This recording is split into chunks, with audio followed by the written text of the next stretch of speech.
because I'm like 90% certain it was. That it's the real release date? Yeah. Yeah, June 6th. Supposedly next month. No way. No way. I don't believe it. Oh. Hello, everyone, and welcome back to the BroadBoys podcast. I know what you're thinking. Did you delay your next episode in the spirit of GTA 6? Yes. And that's exactly correct. You know, we felt it was only fair that since GTA got delayed, as we predicted, Yep. I'm like 99% sure we predicted that, though that's not exactly the hottest take to have. But we did predict it, and so we felt out of, solidarity, we would, delay this next episode of BroadBoys for you as well. No other reasons besides that. Yep, So, none whatsoever. just out of respect for GTA. Absolutely. And the many people suffering because of it, though the trailer was pretty juicy. The trailer was great. All in-engine footage. On a PS5. On a PS5. A base model. Yep. If my understanding's Yep. correct. That is how I understood it. Theoretically, it could be a new release base model, but Who knows? as far as the information we have, all of it was an in-game engine cinematic from the base model PlayStation 5. Yeah.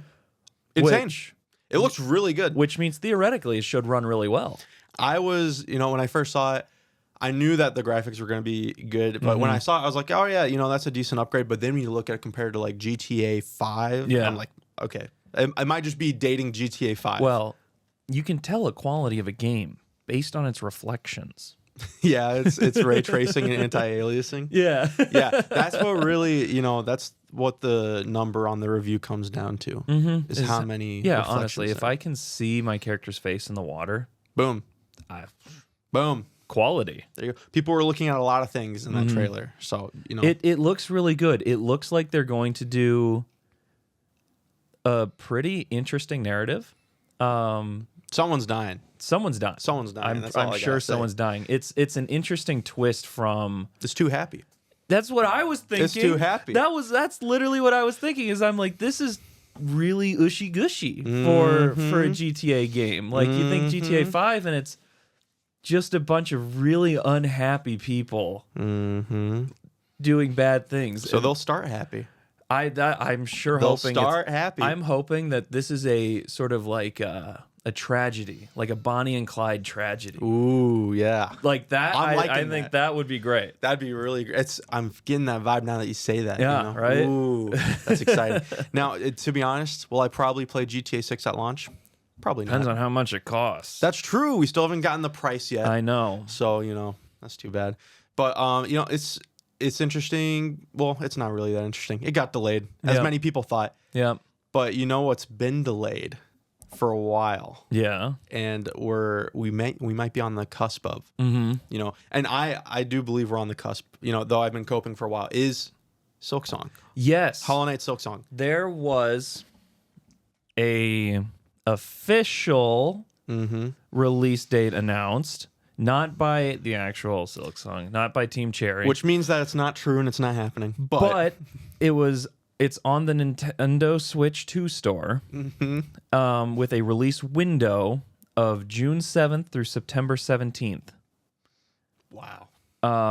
So that, I mean, that's close. That's like next month to September.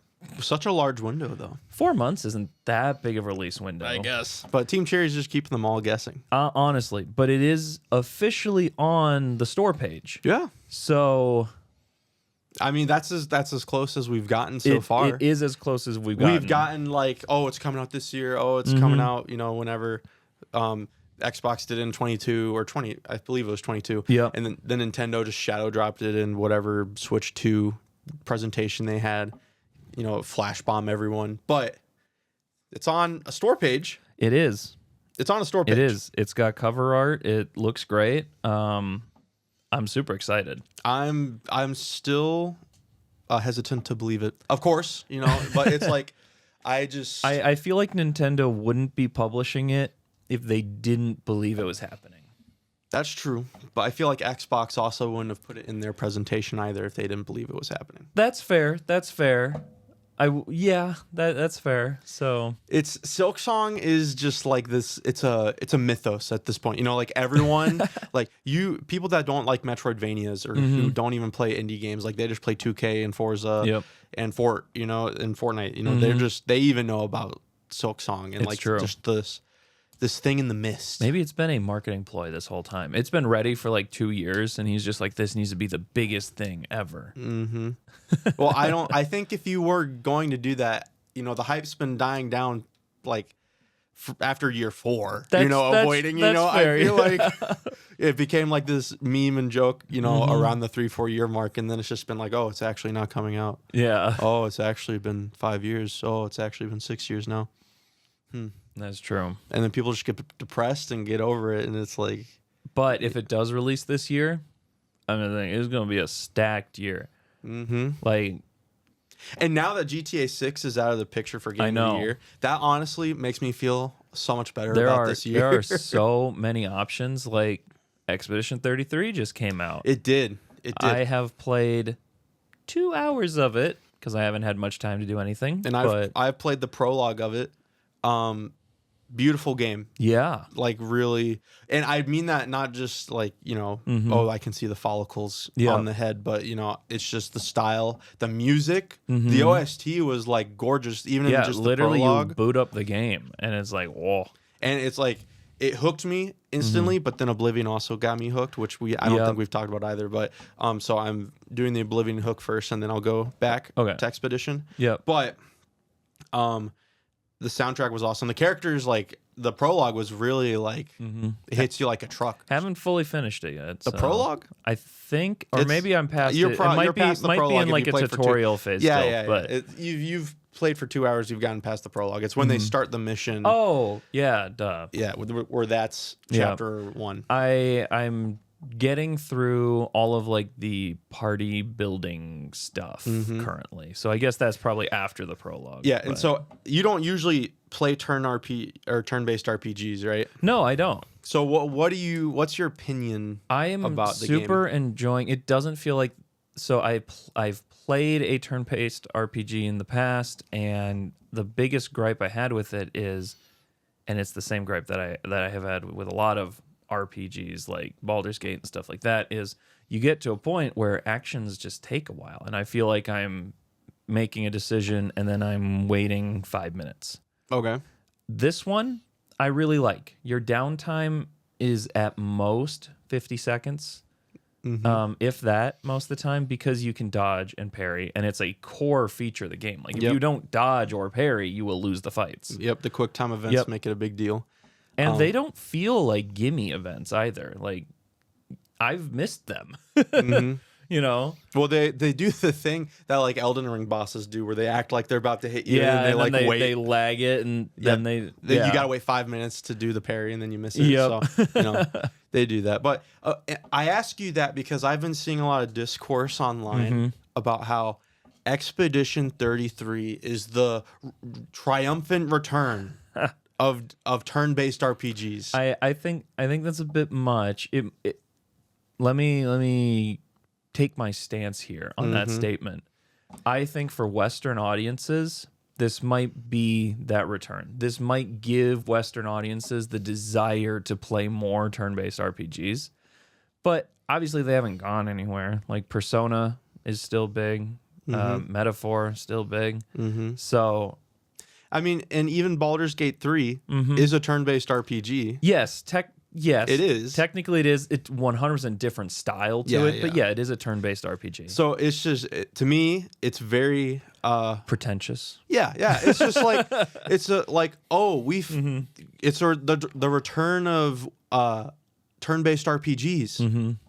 It looks like a AAA game. Yeah, that's how I feel, and I'm not hating on Expedition 33. No, it's because I think it's a great game. I think it's a great game right off the rip, and I'm excited to go deep and see, because I was looking like, oh, they got skill trees. Yeah. Oh, they got it's initially feeling like Game of the Year material. Yeah, and that's what I've been hearing a lot of, which would be absolutely insane and would not help this discussion, but it'd be absolutely insane if it won Game of the Year this year with everything that's competing against. Yep.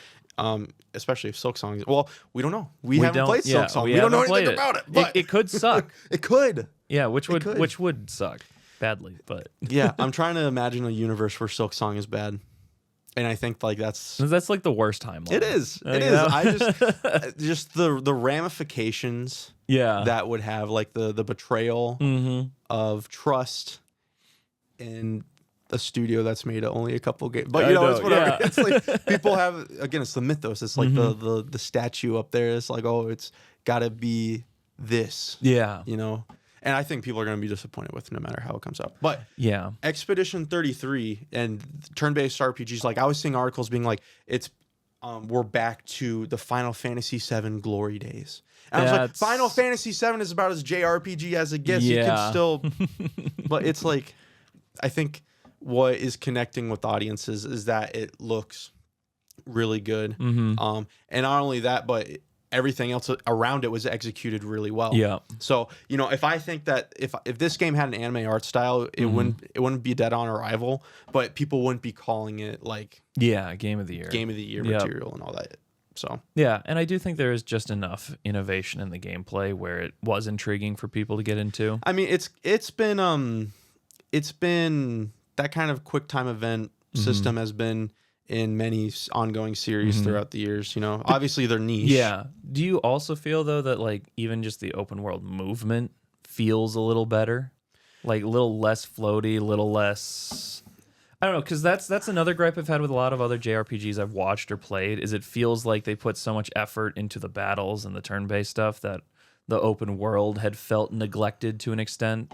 Sure, I can understand that, especially if you're looking at an RPG that's super traditional, like they're trying to emulate Dragon Quest or the old Final Fantasies, you know, stick you on a grid, move around. I get that. Or even just like the dramatic shift from how the game looks from the overworld to the battles, that can be jarring as well. That's something else. The dynamic camera in the battles is super cool. It feels so good because you're running along, you get into a battle, the camera moves, and then when it's done, sometimes there's a cutscene and the camera just spins right into the cutscene. There isn't any of this jarring like fade to black. There is some of it, but like one I'm thinking of, I was watching my brother play a little, and they were fighting this ice monster or whatever. I don't remember. But it literally, you run into the fight, the camera drops down behind your people as they walk forward and assemble, and then you fight, and then the camera spins to the person who's now standing over it into the cutscene, and it's like, it's just flawless. Yeah. Well, I really like the dynamic camera in the actual battles, like when you're getting hit, when you parry and stuff like that. The movements that it does is like super expressive and bouncy. It almost kind of feels like an anime as you're playing, which I thought was super cool because a lot of what I see developers tend to go towards is effects. So like if it's lightning effect, you know, the lightning effect will be super flashy and very well animated, but the camera stays pretty stagnant. But their strategy is, we're gonna, you know, when a giant rocket's thrown at you, the camera's gonna like warp and like show that energy as it's coming towards you, and it enhances, I think, the feeling of needing to nail those quick time events. So I think I think it's great. It's great. Yeah, great game. Right up there with the contenders. Yeah, with the contenders, which at this point, what are we saying is the contenders? Kingdom Come Deliverance 2. Yes. Expedition 33. I think Oblivion Remastered will likely have a chance. Yep. Yeah, I can see that. Because we still also have Doom the Dark Ages, which, depending on commercial success, I think will determine whether it gets that podium spot or not, which we'll also talk about here in a second. Some of the initial reviews and thoughts on it. What else has come out? Monster Hunter Wilds. Monster Hunter Wilds has come out. That's probably going to be there. Highest selling Monster Hunter game. You know, it was really successful. I don't know. I think it's great. I think it's I'll be surprised if it wins Game of the Year, honestly. Yeah, with the lineup. It's gonna suffer the content issue. It's gonna suffer the it came out in February issue. I mean, same with Kingdom Come Deliverance 2. Yeah. That's my theory. That could be fair. The only issue that I was watching Game Rant's current like update on the contenders, their perceived contenders, and they were talking about how critics love Monster Hunter Wilds, players loved Monster Hunter Wilds, but they're worried that people are gonna say that the content is too limited because it's the release style that Monster Hunter games have. You know what? That makes sense. Because when they launch a product, it's like, hey, you get to join, and then the game is going to change as the updates come out, and then you get to be a part of that. Yep. You know, and it's a game style that really struggles because obviously Game of the Year came out this year, but doesn't have a ton of content. Yeah. But by the time it has a ton of content, it's not, you can't. Well, pick a it'll Game of the have. Year. Well, yeah. I mean, it also depends because because content's releasing this year. Well, you know? I was that's the just other about thing. to say, if they launch something substantial right towards the end of the year that boosts it right back to the top, all of a sudden it's new content, it's extended content, it might just get there. Yeah, I mean, I have 60 hours in the game, and gonna put more in as the updates come out. So I think the gameplay is still, it's the most fun game I've played this year, I believe. Most fun game. I know the flaw that Kingdom Come Deliverance is going to have is its length. I think that's the opposite side of the spectrum where it's like too much content. So a lot of professional reviewers, I was reading they also said a lot of professional reviewers in their own sphere didn't get out of the first region of the game. Yeah. Because there was too much content. Man. And they just, well, it's hard because then, you know, it's not an accurate review of the game. Yeah, exactly. Exactly. Because there are a lot of new systems. The difficulty goes way up in the second half of the game, and because I've been there now for a little bit of time. There's one achievement where it's do like 90% of all the content in the game on a playthrough. Whoa! And so I'm going through and doing every side quest that I come upon, and I'm loving it. There hasn't been one that's dropped the ball for me yet. But it's like this is going to be a 60-hour playthrough. Yeah. And I know they just upped the difficulty of the second area in the most recent update because a lot of people are doing a lot of content in the first region. They're coming into the second region being like, this is kind of easy. Y'all said this was going to be harder. Okay. And that's, And so now they're upping the difficulty more. People are saying about Monster Hunter 2, and then they've released things that are pretty hard as well. Yeah. So that's always, Yeah. Watch your words. Exactly. And it's like, I'm actually enjoying it now that it's a bit harder too, is because I was like, I was a little over leveled, but I was only over leveled because I was doing all the content. Yeah. So I can't imagine what someone speedrunning would feel. So Monster Hunter Wilds has like, maybe let's just call it an obstacle or a roadblock, right? Yep. And then Kingdom Come also has this roadblock. Yep. Doom, I've been hearing mixed things about, which, you know, Yep. why don't we talk about that? Yeah. So I have heard, and Doom is one I have not played yet. Yep. but Me neither, I've- but I think we're definitely going to play it, both of us. Watched a lot of gameplay. I've watched a lot of reviews on it because it's a big thing with Doom is it's like a lot of the games feel different. But there's been this Doom aspect, right? And for a lot of people, that's just the high-speed, rapid killing, right? That is something that has been toned back in this game. It's still just as gory as ever. The weapons are still incredibly cool. You know, you got the one that like you have a chain shield and crushing a skull and then shooting out the bits as the gun, and that's it's just like a skull grinder. It's so cool. Yeah, like I think the weapon art, I think the atmosphere, it's exceptionally well done. What a lot of people have been concerned about is they get in hyped to play, you know, a new Doom game, and it's slow. And well, they're expecting Doom Eternal. Yeah, and that game was like lightning fast. It like was. Even compare, you know, Doom 2016, I think kind of matched the speed of, you know, Doom 1 through 3. Yep.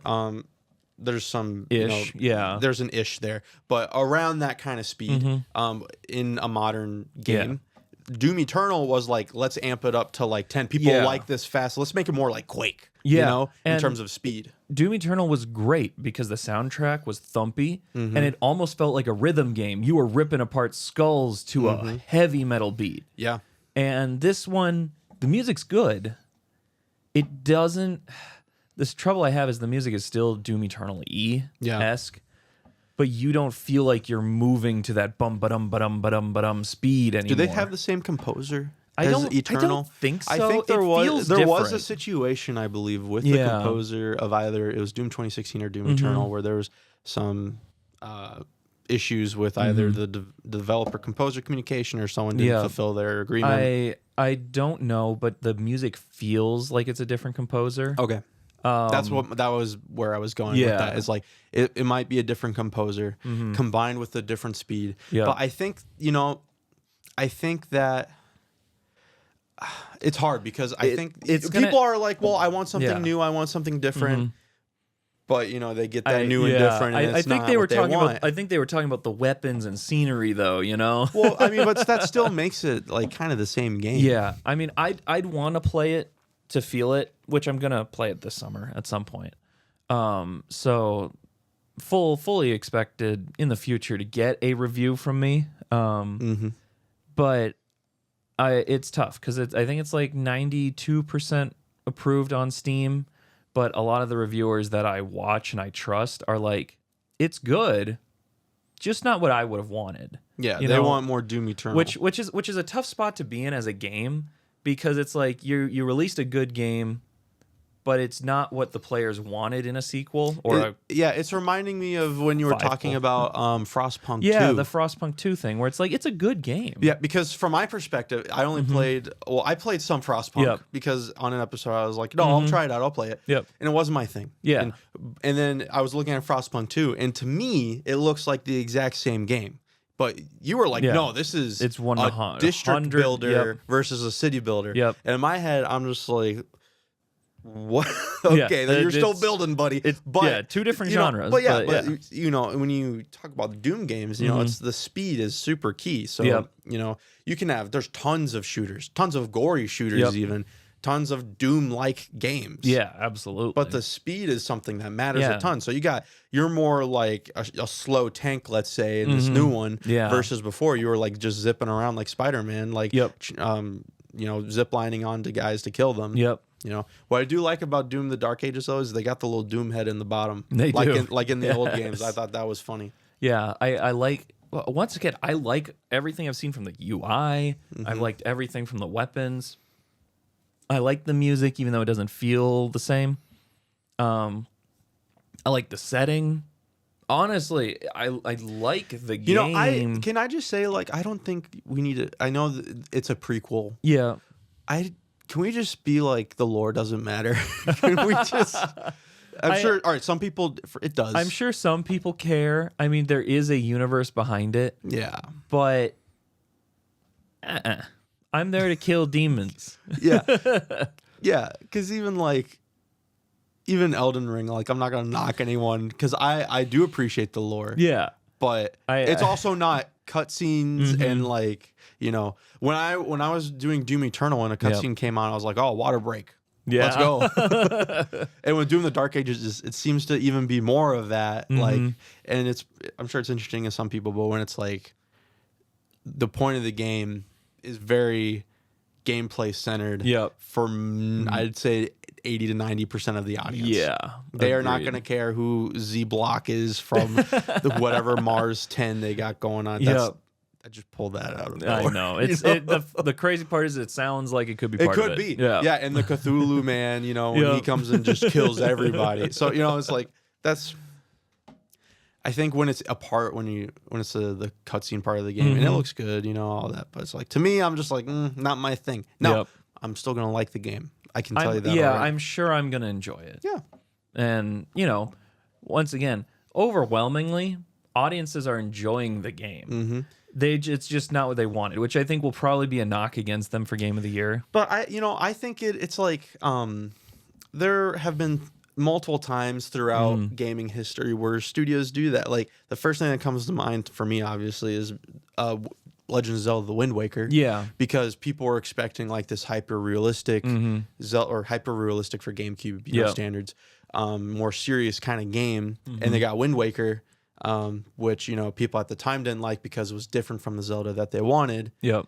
But as time went on, people were coming back to it and were like, what, this was a really good game. And I have a feeling that's what Dark Ages is going to be. It might not be Doom Eternal levels or even Doom 2016, but it's gonna have it's gonna have its audience. It's gonna find it. Yeah, I think it's finding its audience with the Doom people anyway. Oh yeah. But... Well, I mean, and this is a wild, and there's so many more millions of people playing. And it just came out last week. Yeah. So we'll give them some time to think about it. But that's their roadblock though. So like I see Monster Hunter has this roadblock, Kingdom Come has this roadblock, Yep. Doom has this roadblock. Yep.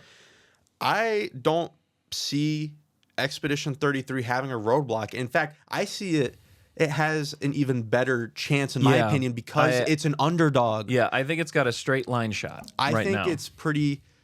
We'll see how the year progresses. We're not even halfway through, but from the first half of the year, I can confidently say that like Expedition 33 has the best shot of winning Game of the Year. Yeah. You know what might get a nomination? Indiana Jones and the Golden Circle. Didn't that come out in December? It did, but because it's December, on. it's a nomination for this year. Smash didn't get its nomination. That's some BS, I'll tell you. Whatever. Because that's technically a contender because it came out after the. That's true. That's true. I haven't played the game. I've heard good things. I've heard good things. I've just never been an Indiana Jones guy. That's fair. I've not been a. I've heard the puzzles were easy, which once again come back the dumb coding thing. The yellow paint. Yeah, essentially. Because I still miss the old Tomb Raider games where it's like the puzzles were actually difficult. Yeah. Well, I mean, but nowadays audiences are just gonna look it up. You know what I mean? Well, then let them look it up. Make it super hard because then the people who don't care are going to look it up. Yeah. And then the people who do care are actually going to enjoy the puzzle. I suppose. Anyway, yeah, that's just more out there. That's probably a contender. I hope it isn't. I think it'd be fine if it was. It depends on, we'll see if I feel like anything gets snubbed. My current prediction for Game of the Year is Expedition 33. Although my current hope for Game of the Year is still Kingdom Come Deliverance. Yeah, that's completely fair. I want to try and still get around to it. Yeah. Because I mean, Expedition 33 is like the underdog story. It's like it's not even a AAA. It's not AAA studio. It did get boosted by the Xbox presentation for sure. Well, that's how I feel about Warhorse Studios with Kingdom Come. Is it's like this is their project. This is what they worked on since Kingdom Come Deliverance 1. So yeah. So we'll see, but I think people have latched on to this idea that like, hey, Expedition 33 is like a diamond in the rough. It came out of nowhere, and it's blowing all these games out of the water. It's showing all these AAA companies you can make an awesome game for $50. Yeah, and that's the sentiment. And I think it's fine to have that sentiment. I will say, but that's the story. A little out there because they had Xbox's money because for all the Game Pass stuff, it was front and center. But hey, that's what I'm seeing though. That's how I see people respond to all this. The narrative is a bit goofy, but it's whatever. I feel that way legitimately about Kingdom Come Deliverance too, because they had one smash hit trailer that they released on YouTube, where it's like Expedition 33.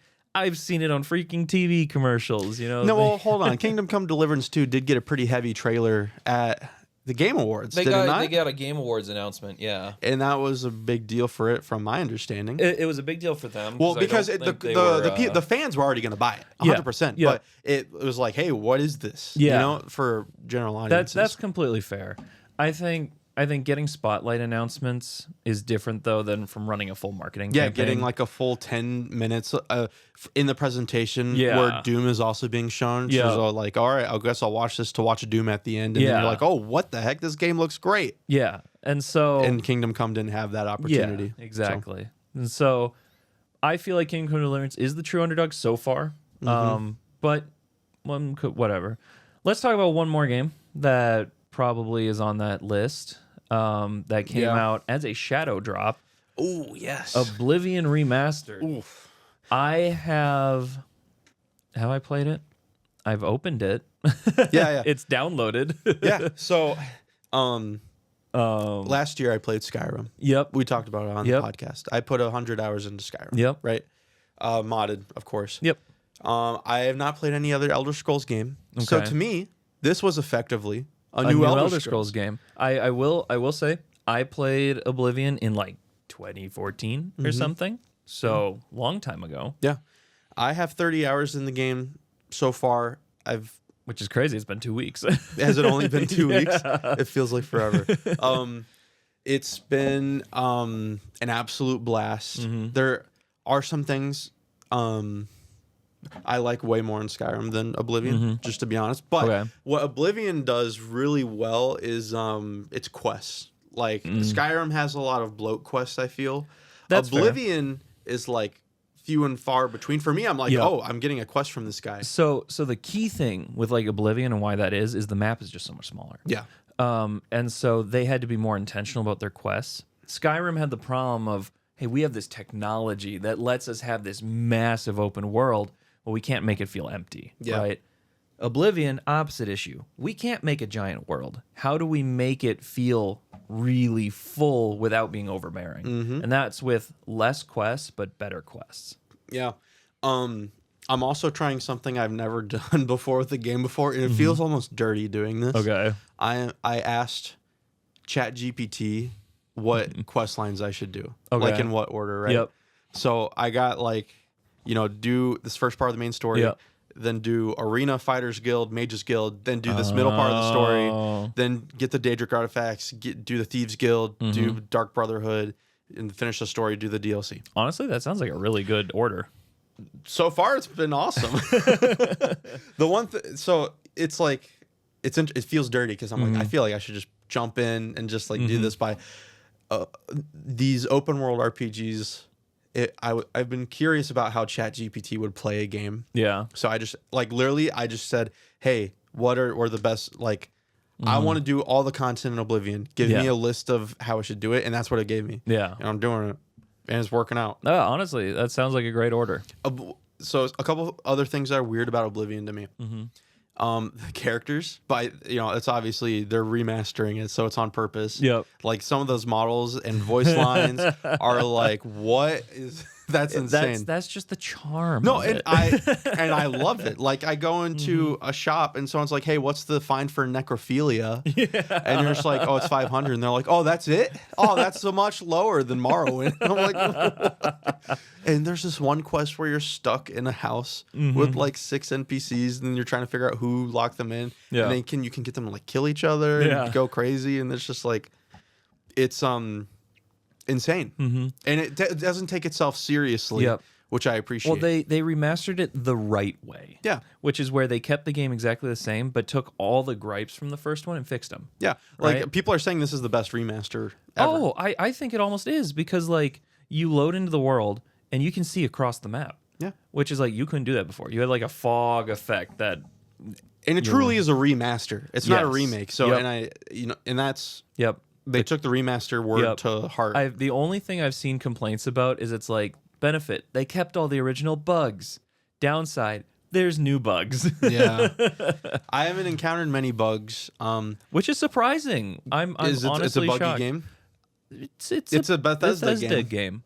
Yeah, there are a million ways to break it. Okay. And I'm honestly shocked you haven't encountered bug. You might have encountered several bugs that you just feel are features at this point. Probably. Probably, to be honest. You know what? Now that you're saying this, there is. I don't even know if this is a bug. But like when I go to a vendor, they have they have 800 gold. Yeah. Right. And then when I sell something that's for like 750, it still says they have 800 gold. So I can keep selling. That's a bug? That is a bug. Okay. Yeah. I just thought that was like, oh, that's just the max they'll buy an item for. I can't remember how that gets triggered, but you can sell things like unlimited for a while or whatever. Okay. I haven't played in a while, but there are a lot of things like that. You can also cheat through the map, and like every Bethesda game, there is a chest with the entire inventory on a map. Of course. Which is funny. Yeah. The what was it? The encumbrance or item weights are just really annoying for me to deal with right now. Yeah, you can there's a spell that can let you summon a mule that can do that. But the way that skills are done, like it costs me a bajillion magicka to do it because it's not in my character's class. Yep. Which I think that is net positive to have classes laid out like that. I see why they don't do it anymore. Yeah. Because it restricts you a bit more than probably most people like. Yep. I will say there are a lot. So, in Skyrim, there are like 3 or 4 skills you can get to level 100 from just the opening section. Yeah, there's like one. I think there's 12. You can get almost all of them. Yeah, that makes sense. You can get stealth, strength. I can't even name them all. Acrobatics. Acrobatics. Lock picking. just right there, because all you got to do is you just spam a certain thing and then you just get it. Yep. So yeah, it's interesting. The level scaling as well is something that is a little harsh as someone, because especially for me. So I typically don't jump into the main quest. Like I run around and I do stuff, and so I'm level 10 going into the second mission of the game, which is a giant war mission. Basically, you're going in, you're saving the city from an Oblivion gate, and all these enemies kill all of my friendly NPCs within an instant because I'm level 9 or 10, and then I have to save scum, figure out different put poisons on, shoot from a distance, try all these different things, which is what they want you to do technically. I think they want me to play it at level 1 or 2. I mean, I think that's what they want. You can also choose not to level up when you get the level up notifications. Yeah, you can but then I don't level up my skills. Well, you can still get your skill levels up, right? You can actually be a level 1 character with 100 speech. Yeah, but then do you lose out on that level? If I get to level 2, does that mean that I lose out on that experience for the next level? Because that's what I'm scared of, and I don't know. I don't remember. I don't think you do. I think it's a pool that builds up. Okay. You'll hit level 2, and you can be level 7 in the background, but just level up slowly. Yeah. I could be wrong about that, but I think that's how it works. I hope it is, but I'm not taking any chances, So, but it's interesting. I want them to do this remaster style to more of their games. Yeah. Morrowind would be great, because that's the ugliest looking Bethesda game in my opinion. Uglier than Fallout 1 and 2, uglier than Elder Scrolls 1 and 2. If they do this to Fallout 3, it will probably be my favorite game ever. Personally. Or New Vegas, but they're not going to do New Vegas. They should. It's an Obsidian game. You're right. They're not, but if they did, it'd be awesome. I know. It would be, and I just played New Vegas, but I would play it again if they remastered it. But I think other companies should do this with remastering their games too. Yeah, not like what they did with The Last of Us Part 2. Yeah. Well, because even hire some outside companies and there's don't touch the game. Yeah. It's what they should do. It's what they should do for translating books to movies too. Agreed. Hey, don't touch anything important. Just make it look good. Yeah. That should be the goal for any translation of meaning. All right, hold on. That's a strong sentence. Strong sentence. But in general, I would say that we lean too far away from changing things up when we, spruce them up.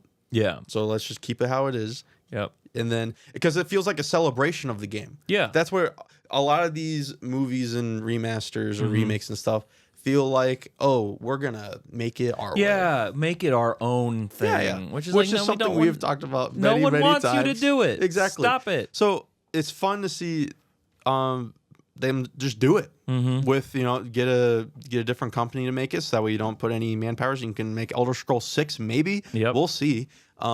Or Fallout 5 would be my choice too, but that's, I don't know. Yeah. I don't know. The state of Fallout is interesting with 76 and all that. So 76 is apparently very popular. No, it's getting more and more popular as they keep adding stuff. Well, it was dead, and then they released the show, and then everyone started playing it, and they're like, "Oh wait, our game's not dead." And then they released a flood of content right after, because apparently they'd had a whole bunch built up, and they just hadn't been releasing stuff. Really. I didn't know anything about 76. I don't know actually if that's the case, but it felt like they had an update once a year, and then the show comes out and they've got 6 updates. Yeah, but honestly, Oblivion and Skyrim, is making me wanting to go back to Starfield as well. So we will see. A surprising sentiment, but we will see. I will say really cool things with the Oblivion remaster is the post. So when they made it, right? They didn't have the full Skyrim story fleshed out or anything like that. So there are things you can see in the horizon. Yeah, the throat of the world. Yeah. Yeah. And the permanent aurora that's over Skyrim and stuff, it's there. And you can see it. And you're like, oh my goodness, the map is interconnected. Yeah. You could foresee in the future a full game where you can go between the... Yeah, what does feel weird to me, though, is when you look at the full map of the continent Tamriel, right? Cyrodiil, which is a country in Oblivion, is a pretty similar size to Skyrim on the continent map. Yeah. But Skyrim is so much bigger, at least in how the game. I don't know what Elder Scrolls Online does. Maybe they expand it a little bit.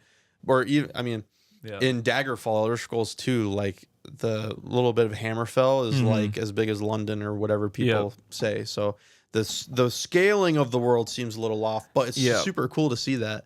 And you even have there's a couple more references to the Skyrim lore as well in the game, which is super cool.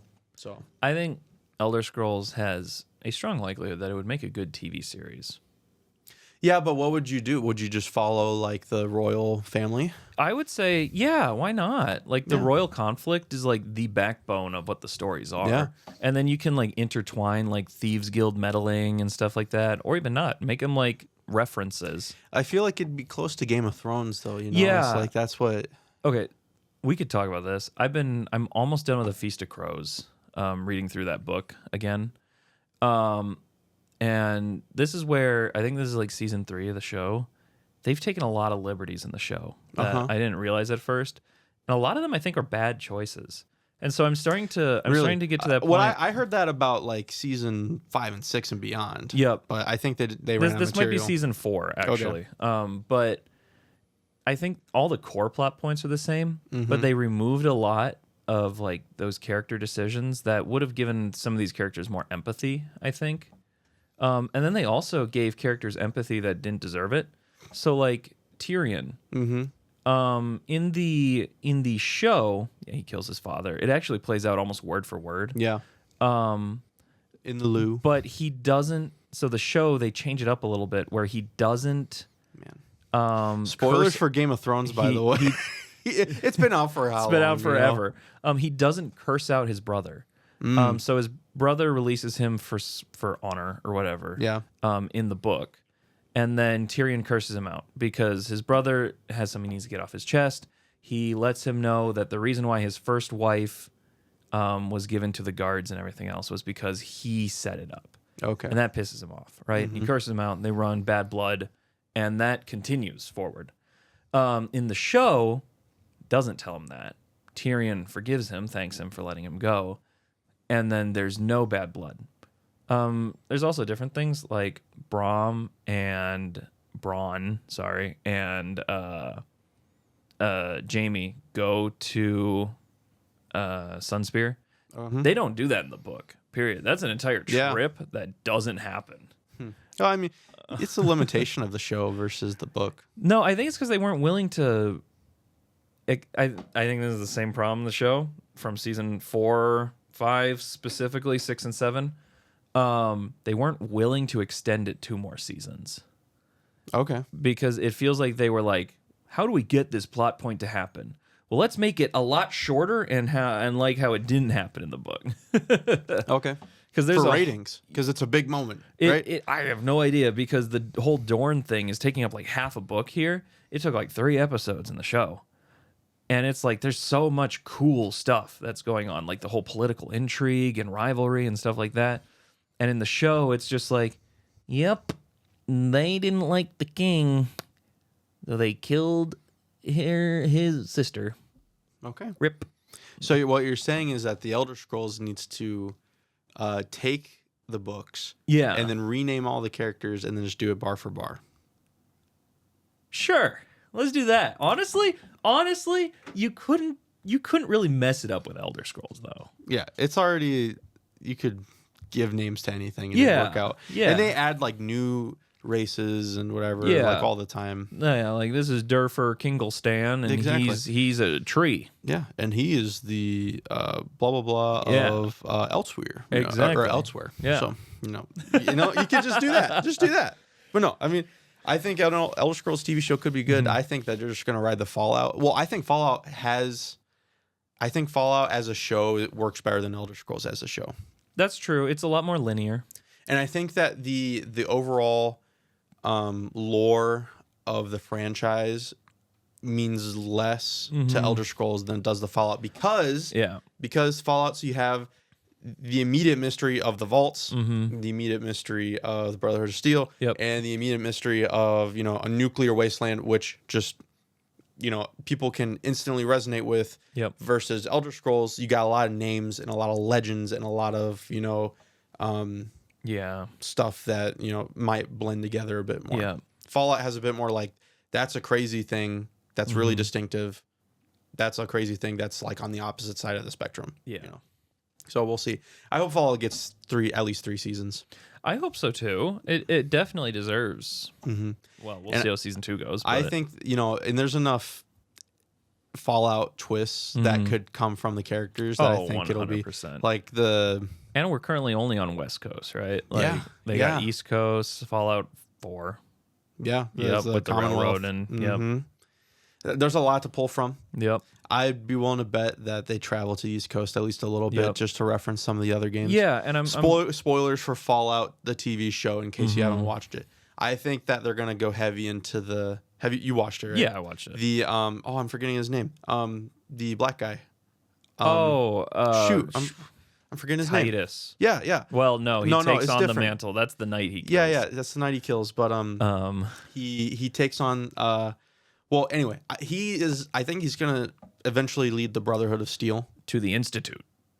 I don't know if the Institute's gonna be in this series. I hope it is. That's where the Doctor came from. Oh, the Doctor and the dog. You're right. The dog is an Institute. I thought the Institute wasn't even going to be in. Yeah, no, that is the whole start of it. There's going to be many seasons if they're going to go into all that. Yeah, because that's even like we didn't know the Institute was sitting West Coast as well, meddling with the NCR and stuff. Ooh, yeah, because you got way more New Vegas references. Yep. Oh man, it'll be interesting. Yeah. So anyway, I think that like him developing that leadership stuff is going to take a season, and he's like, maybe we'll go on some power trips, you know, because he's a very materialistic guy. Emotional, materialistic, that sort of stuff. So I think he might even become a villain. That would be cool. Yeah, I think there's a lot of they do the Fallout like character stuff so well, like the twist of like her dad being a bad guy basically was like so Fallout, you know. That's like I should have been thinking about it as I was watching it, but I wasn't, you know. And I was like, oh, that's so Fallout. That's so good that they did that, because that's exactly what they do in 3 and 4 and all that. So anyway, did you watch Severance? Dude, I'm 3 up. Dude, I don't watch TV shows and I watch Severance. So the problem I'm having, man, is we're watching it with another couple. Oh, okay, never mind. And they just got married. So just go on with them to their honeymoon. Severance trip. You're right. Severance trip. You're watching. They leave today, so that makes it hard. Yeah, it's okay. But I forgive you. Well, anyway, that show. We've gotten some TV show culture back. Yep. With that show, and we'll eventually talk about all Apple TV. Unfortunately, yes. But how much time we have left in this? We got time for another big subject? Let's talk about it. Okay. So we've hit a lot of the highs from the last 3.5 weeks since we recorded. Let's talk about 2 big lows. Let's talk about one that we don't really care about, but let's mention it. Thunderbolts. Okay. See, to me, it felt like, well, here's what I was hearing. I was hearing, it's a 97 on Metacritic. Yep. It's actually called The New Avengers now. Yeah, whatever. I did see because that, we didn't see it opening weekend, so we get screwed and we get the new title. Yeah. Whatever. And everyone that went to see it said it was awesome. That's what I was hearing. Yeah. But apparently it's a flop. Not a flop. Not a flop. It's the people who have faith in Marvel still went and saw it and they liked it. The problem is it's not a good movie. It's the best Marvel movie to come out probably since Endgame. Okay. But the problem that people have is there's no goodwill towards the characters. Every character is one-dimensional. You haven't watched it though, right? I know all the characters because they're the characters from Black Widow. Okay. One of my least favorite Marvel films to come out in a long time. Okay. And from all the reviews I've seen, it's the same. It feels like a slapstick buddy cop type film instead of the grit Marvel that people liked. But so you watched it? No, I watched all the reviews of it. Oh, never mind. Okay. I do want to watch it though. That's the thing. I want to watch it. I'm on the fence because it's the first one in a while where I've seen enough good that I'm like, maybe I want to see it. Yeah. But I'm so frustrated with Marvel that I find it hard to want to do it because they're just releasing. What are they releasing? They're releasing something else. They're releasing something, but they're trying their hardest to. Ironheart. That's what's just coming out. That's a show? No, it's going to be a movie. Anyway, it's so Marvel went on this kick where they took every single main Avenger and then released a female version of that Avenger. No, they just not just that. What they did is they were like, we need to emulate this group that was really successful for us. So we're going to give people that have the same look and the same abilities, but not the same hero. And that's the problem, is that they're doing emulation versus their own character. Anyway, and there have been sequel characters done really that well people before like. Because they have their own problems that make them unique. I look exactly at Spider-Man and then Spider-Gwen. You know, no one cares that she's female because she's different with different problems. Well, if you look into the comics, they're pretty bad anyway. So you know, but in the movies, in the movies, she's great. Yeah. The problem that I have with Ironheart is she's a new Marvel character, so it's not even a classic comic they're pulling her from. They're pulling her from probably the least sold version of Marvel comics ever. And she is literally just Tony Stark without any of the problems. Which it's another child prodigy story that's like no one likes. No one likes seeing the super genius tech kid. But how much do we know about it? That's my question. We have the full trailer.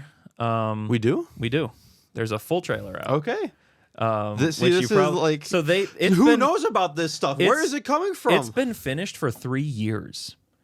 They haven't released it, which is already a sign that they know it's going to be bad. Oh. Okay. Okay. Yeah. Okay. And so it's been in production for, I think, 6 years. I think shooting's been done for 3. So it's all been post-production stuff for 3 years. So it has been... So it's been ready since before Endgame? Not Endgame. It's been after. The project started like immediately after Endgame. Okay. It was part of Phase 1. Not Phase 1, sorry. Phase 5, whatever. 4. We're in 5 right now, apparently. We're in 5. Who knows anymore? Yeah. And we got Secret Wars or whatever, Doomsday. My theory is that they're just going to completely wipe the board with Secret Wars. I hope so. And do what? Something new. Low. Nothing ever happens. They're not going to do anything I want new. low sci-fi. I just want low or sci-fi. You lower know, sci-fi. I like it. Let's get rid of multiverse. Yeah, I don't know of... if you saw the new season of Loki. No, but I know it happens. Yeah, and so I'm struggling because the TV shows aren't good, and then they're putting the characters into the movies, and it's like, one, you're relying on these movies to. You're hoping that people watch the show to care about the movie, but no one watched your show. Then you released a movie that was already subpar, so no one was interested. It was a phenomena to begin with that people would watch 21 movies to understand what was happening in Infinity War. Yeah. But because it was 1-2 movies a year. Yep. You know, it was... And then they're still trying. They're still trying 2-3 movies a year. Plus shows. Yeah. And it's like, I tried. Can only go up. Keep up. Can only go up from here, baby. If it was good, I would have watched it because I truly gave it my all when they started launching shows. I enjoyed season 1 of Loki. There were parts of it that I was like, this is weird. WandaVision. I enjoyed WandaVision. Hawkeye. I enjoyed parts of Hawkeye. Yeah. I never watched it, but I didn't like what they did to Fisk in it. I didn't like that they were setting up what's her name as the successor, because every single new kid on the block feels so pretentious in Marvel right now. That's true, and I think that's where it's just a common theme, not just in Marvel, but like anyone new has to. I feel like has the attitude of like, oh, they're already big. Yeah, and the tough part is so Ironheart, right? They're doing their media tour right now, and she's talking about how her character. Can't remember the name. Can she even remember the name? It's been 6 years since they finished filming. 3 years since they finished filming. My bad. Yep. 6 years since the project started. Yeah. Anyway, she's talking about how her character is taking the mantle from Stark, right? And that her character has had to struggle more than he ever had to. because that's a bad thing to say on the it is PR tour. It is a bad thing to say. Even if it ends up being true, you don't say that before. It's not though. It's a new character. Because though she is receiving an education, she's building all of this in college with like grant funding and stuff, right? Where she's talking about Tony Stark was a bajillionaire, and it's like it doesn't matter because the whole point of Tony Stark is he had to give all of that up, and he built his first suit without any of that, right? Like, I don't know who has it harder, you as a college student who's like a tech genius who has all the funding you could ever want building the suit of your dreams. Or someone getting captured by terrorists and needing to do it to survive. Yeah, exactly. Or Tony Stark in a cave doing what he has to survive. And it's like, I feel like one of you still had a harder struggle. Yeah. We'll have to see when we totally watch that movie. Yeah, when I totally go and shill out $15 at the movie theater to watch it. I am going to shill and watch Superman in theaters, though. I am too. I'm actually excited. I'm excited because there's a chance we could get another good universe. I know. There's a chance we can make Marvel forced to get better because DC is doing good again. That'd be great. Yeah. Well, we'll see. It's the most important movie for Warner Brothers probably in a very long time. Yes. Because if it doesn't do well, they're kind of out of luck. All right, sorry. If it's not a huge commercial success, and if it doesn't get people excited about the next James Gunn 10 projects, then it's over for them. Yeah. So I mean, think there's a lot at stake. I mean, they're still banking on that royalty money from the new Harry Potter show that's coming out. Well, I don't know. You hadn't heard about that? Maybe. I don't care. That's the other part. It's like, I'm tired of trying to keep up with all the shows. That's the shows. It's that's like fair. It's all nostalgia baiting. Yeah. Which is tough. And it's also tough to see so many shows just be tough to watch. Like, I know Wheel of Time just released season 3 or something. And I watched the highlight clips and stuff. And it was tough because I watched the highlight clips to see if I want to watch it. And I wasn't intrigued by the highlight clips. And it's like, I don't know that I'm going to like the show if you couldn't get me with the highlights. Yeah, that makes sense. And so makes sense. It's this whole realm of schlop. And the only good thing that I've seen to come out, and by the way, I haven't watched Andor season 2. I haven't watched Andor season 1. But supposedly every single person I've seen it says it's the best thing that Disney Star Wars has produced ever. Yeah, they already announced the season 3 and showing Rogue One characters. Really? So, I mean, it's... I heard someone say it's the best show they've ever seen. I have seen some people say that because it felt disjointed, and it's one of those slow rollers where it's like, why are all these things in here? And then the final episode culminates everything you've watched from the full 2 seasons, like Fallout, and you're like, oh my goodness, it happened. And now you want to rewatch it because you're like, it's not disjointed after all. It all makes sense. It all comes together. Which I feel bad that I now watched the reviews because I'm like, I kind of want to experience it without having known what happened. Great for me, but you're getting it. I'll eventually watch it. You're getting it from me, who was spoiled. That hey, it's really freaking good and it's worth watching. Yeah, understood. Well, I might watch it. There's a high chance I could watch it. I need to watch it with my wife because I think it might actually be really fun. Except for the fact that a lot of people didn't watch it just because it doesn't have lightsabers. It's not showy or flamboyant. It's a melodrama in Star Wars. I wonder if Acolyte had better viewership than that. It did. I know it did, which is crazy. Well, because it has lightsabers. It has lightsabers and Force baby twins. I don't know anything about Acolyte, so that sounds crazy to me. It's bad. Well, all right. But all right, there is something that people will watch all the way through and even past the highlight reels, right? Yep. And that's this episode. Thank you so much for watching all the way to the end, not clicking on the highlight reels, so getting through like a champ. But do watch our shorts. There you go. Be sure to watch the shorts, like, comment, and subscribe. Hit the bell. Do all the things. We love you guys. Peace out, y'all.